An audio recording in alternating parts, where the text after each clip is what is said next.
जब माफिया की वो बात तो महिंद्रा क्यों ना हो साथ। और ये साथ ये रिश्ता आखिर बना कैसे, क्योंकि जब इंडिया की सड़कों पर राज करने का सवाल आया तो सबके पास अपनी अपनी ताकत थी। मारुति के पास था भरोसा, होंडाई के पास थी कंफर्ट और टेक्नोलॉजी, होंडा के पास रिफाइनमेंट और प्रीमियम फील थी। पर जब सवाल आया हिंदुस्तान की सड़कों पर राज करने का, तो आखिर ऐसा क्या हुआ जो इन सारे ब्रांड्स की ताकत धरी की धरी रह गई और सिर्फ एक ही नाम उभर कर आया, जिसने माफिया और बाहुबलियों के दिल में सिर्फ जगह ही नहीं बनाई बल्कि ये गाड़ियां बाहुबलियों की पहचान बन गई। एक ऐसी पहचान जिसकी वजह से आज भी जब कोई लड़का कहता है गाड़ी लेनी है तो शोरूम में उसका हाथ स्कॉर्पियो, बुलेरो या थार पर ही जाता है। और क्या ये सिर्फ गाड़ियां हैं या कोई वर्दी जिसे पहनते ही लोग साइड दे देते हैं। और आज हम खोलने वाले हैं वही कहानियां, वो सच जो हेडलाइंस में छुपा था और सड़कों पर हर दिन महसूस होता था। पर आज भी हम उन हेडलाइंस के पीछे की छुपी हुई कहानियों से अनजान हैं, क्योंकि क्राइम सीन्स में महिंद्रा की गाड़ियों का यूज होना कोई कोइंसिडेंस नहीं, ग्राउंड रियलिटी का पार्ट है। स्कॉर्पियो समेत तीनों आरोपियों को दबोच लिया। इस बोलेरो गाड़ी से 20,000 करोड़ की रकम बरामद की गई। स्कॉर्पियो ने कई गाड़ियों को टक्कर मार दी है। शराब स्कॉर्पियो कार में कुछ गौ तस्कर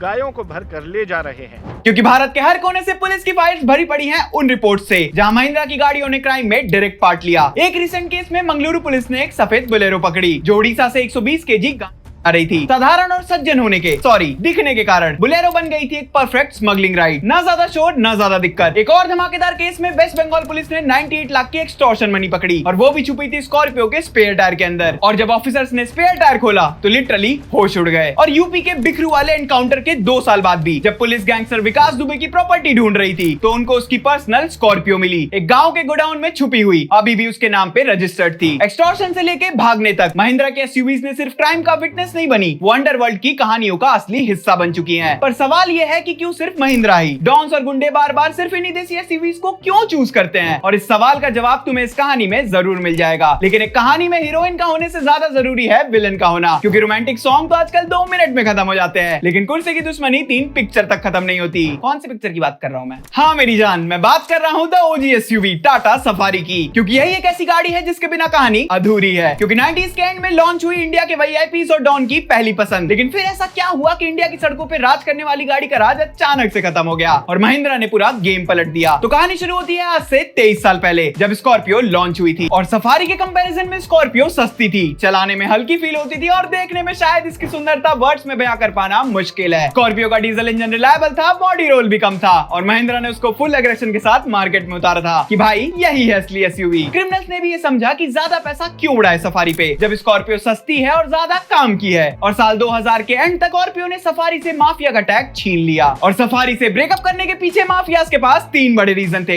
पहले वाली सफारी थोड़ी बदनाम थी, इंजन गर्म हो जाता था, रास्ते में कहीं भी खराब हो जाती थी। ऊपर से टाटा का गांव वालों के लिए सर्विस का सेटअप उतना स्ट्रॉन्ग नहीं था जितना महिंद्रा का था। अब गैंगस्टर को थोड़ी कंप्लेन लिखानी होती है, उसको तो सीधा नई गाड़ी उठानी होती है। बुलेरो और स्कॉर्पियो चलती रही, धम धम करती रही और सफारी धीरे धीरे कोने में चली गई। और 2010 के दौरान अगर कोई बिहार या मध्य प्रदेश में कोई नया गैंगस्टर उभर रहा होता तो उसका सपना होता था एक स्कॉर्पियो या मॉडिफाई कराई हुई थार। वहीं जब सवाल उठा कि बाकी ब्रांड्स जैसे मारुति, होंडा, होंडाई क्यों कभी गैंगस्टर जोन में नहीं आ पाए, तो जवाब एकदम सिंपल सीधा सा था। ये ब्रांड्स कभी भाई वाइब वाली गाड़ी नहीं बना पाए। मारुति जिप्सी सही 4x4 थी पर ओपन पेट्रोल जीप थी, ना एसी ना प्रॉपर प्रोटेक्शन। वहीं होंडाई और होंडा का फोकस था सिटी कार्स और सेडान्स पे। ये लोग काम कर रहे थे फैमिली कार्स के ऊपर जैसे सेंट्रो और होंडा सिटी। और जब बात आई इन खूबसूरत बलाओं के गैंगस्टर कार बनने के पीछे की कहानी तो सिलसिला कुछ यूं शुरू हुआ कि बिहार के कुछ गैंगस्टर्स ने काली स्कॉर्पियो को लिटरली एक चलती फिरती एटीएम बना दिया था। रात में बिजनेसमैन के घर के बाहर स्कॉर्पियो रुकती, नंबर प्लेट कवर होती, लोग हथियारों से लैस होते और सिर्फ एक हॉर्न बजता। लोग डर के मारे बिना कुछ बोले पैसे दे देते थे, क्योंकि गाड़ी का खौफ इतना ज्यादा था कि लोग सवाल पूछने से भी डरते थे। और जब इस काली स्कॉर्पियो की किसी ने रिपोर्ट लिखवाई तो पुलिस रिपोर्ट में बकायदा लिखवाया गया कि लोग इन एसयूवीज को देखकर ही सरेंडर कर जाते हैं। इस लेवल का माहौल था। और अगर तुम्हें बुलेरो स्कॉर्पियो के कंपैरिजन में सीधी लगती है ना तो तुम्हें ये सुनना चाहिए, क्योंकि एक बदमाश गैंग जिसे लीड करता था टाइगर नाम का बंदा सिर्फ पुरानी बोलेरो यूज करता था। और एक बोलेरो में तो उन्होंने बोलेरो की डिग्गी में कस्टम केज वेल्ड करवा दिया था, जिसकी मदद से कभी भी किसी को कहीं भी रोड से उठाकर बंदी बनाकर चलती फिरती जेल में डाल देते थे। और थार ये सिर्फ डीलरशिप पर गोली चलाकर फेमस नहीं हुई। राजस्थान में एक लोकल पॉलिटिकल गैंग ने अपनी पूरी बाइक गैंग हटाकर थार ले ली, गाड़ी को पेंट किया ग्रीन कलर में और गाड़ियों पर ऐसे स्टिकर लगाए जो लग रहे थे मिलिट्री व्हीकल्स की तरह। बाद में पुलिस ने कार्रवाई की और बोल दिया थार एक नॉर्मल सिविलियन की गाड़ी है, ये किसी को डराने का लाइसेंस नहीं देती। थी, लेकिन उन लोगों का ये थार वाला आइडिया हिट हो गया। गांव वाले समझ गए कि कोई मिलिट्री जैसे लोग गांव में घुस गए हैं। और सिर्फ एक डायलॉग में पूरा सीन समझाऊं तो नया गुंडा नई सफारी, और यहाँ सफारी का मतलब था थार, सड़क पर दिखने वाला असली राजा। एक और केस में काली Scorpio fake number plate expressway पे पकड़ी गई और पुलिस ने चारों तरफ से घेर लिया। गाड़ी की तलाशी के बाद पता चला कि ये लोग कैटल स्मगल करते थे और इस स्कॉर्पियो के फ्रंट में लगे थे हैवी क्रैश गार्ड, ताकि कोई भी रोके तो सीधा बुलडोज हो जाए। पूरा सीन ऐसा था जैसे कोई गैंगस्टर मूवी शूट हो रही हो, पर ये सब कुछ रियल लाइफ में हो रहा था। अब स्कॉर्पियो सिर्फ गाड़ी नहीं रही, ये बन चुकी थी एक क्राइम पार्टनर। इतनी बदमाश की पुलिस ने भी स्कॉर्पियो लेना शुरू कर दिया ताकि क्रिमिनल से मैचिंग फायर पावर हो। और आखिर में स्कॉर्पियो, बोलेरो और थार की कहानी किसी एसयूवी की ब्रांड सक्सेस स्टोरी नहीं है, ये उनका मिसयूज का केस भी नहीं है। ना महिंद्रा ने किसी को बदनाम किया, न गाड़ियों ने खुद क्राइम में सपोर्ट किया। प्रॉब्लम बस इतनी थी कि ये गाड़ियां इतनी ज्यादा केपेबल थी कि जिसने भी इसे चलाया उसके हाथ में ये एसयूवी नहीं एक वेपन बन गई। Easy to maintain, tough to break और पावर एनफ टू लीड और एस्केप। कोई भी गैंगस्टर के लिए कॉम्बो सपने जैसा था। और आयरनी ये है कि जिस महिंद्रा के रफ डिजाइन और रॉ पावर की वजह से भाई लोग फेमस हुए, आज वही महिंद्रा वो बेंचमार्क बन गया है जिसे बाकी ब्रांड्स फॉलो कर रहे हैं। बुलेरो ने ड्यूरेबिलिटी का मतलब बताया, स्कॉर्पियो ने रोड प्रेजेंस का, उसके बाद से ही तो होंडा ने क्रेटा में मसल ऐड किए, टाटा ने सफारी को रिवाइव किया और सबको समझ आया एसयूवी सिर्फ स्मूथ होने से नहीं बिकती। एक एसयूवी जब तक एसयूवी की तरह काम न करे वो एसयूवी कहां। और अब जब महिंद्रा अपनी लाइनअप को मॉडर्नाइज कर रहा है तो असली सवाल ये है कि क्या नेक्स्ट जनरेशन माफिया और बाहुबली स्कॉर्पियो क्लासिक के लिए लॉयल रहेंगे या स्कॉर्पियो इनके लग्जरी टेक फीचर्स के साथ दबंग बनने की कोशिश करेंगे। बिकॉज टच स्क्रीन में अपग्रेड पर दबदबा अभी भी क्लासिक ही देता है।